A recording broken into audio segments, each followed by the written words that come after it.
Warning: the stories you are about to hear are real and unscripted. Names have been changed to protect the identities of those involved. Viewer discretion is advised. A few years ago, I happened to have some business in Chicago that related to some legal issues I had when I was younger and stupid.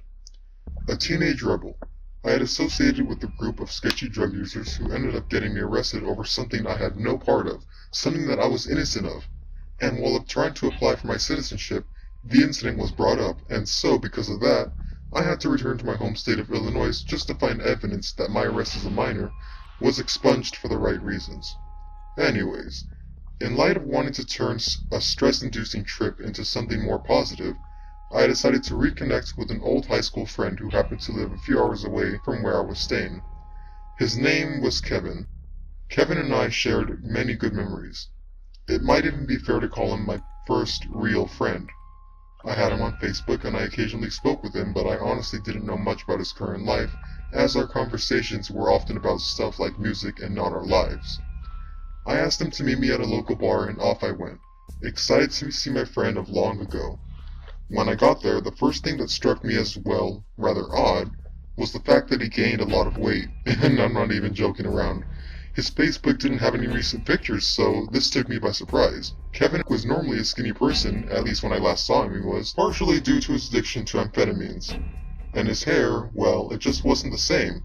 You're probably thinking, what do I mean by that? It was the fact that it wasn't curly. Anyways, the night went on and our conversations revolved around old memories. The nostalgic trip and the uneasiness turned into happiness of meeting an old friend. We got pretty drunk and decided to take a taxi back to his place, where he promised he had a surprise for me. I told him I didn't do drugs anymore, as this would usually constitute a surprise when we were younger, but he promised it wasn't that.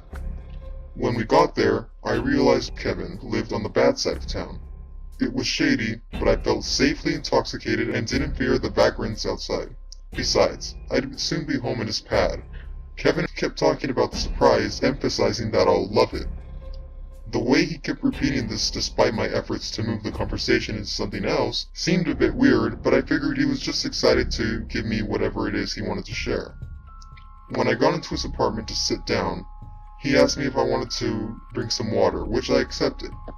And after saying once more, "You'll love it," he walked into his room and brought out something wrapped in blankets. Inside was an aged bottle of whiskey, my favorite brand in fact.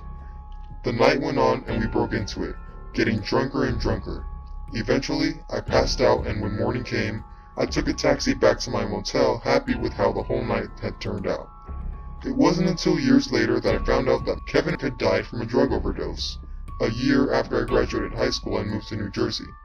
The news came up when I told another friend of my encounter, which was followed by weird looks that seemed like concern. I insisted I had seen Kevin that night, several years after he passed away, but nobody believed me.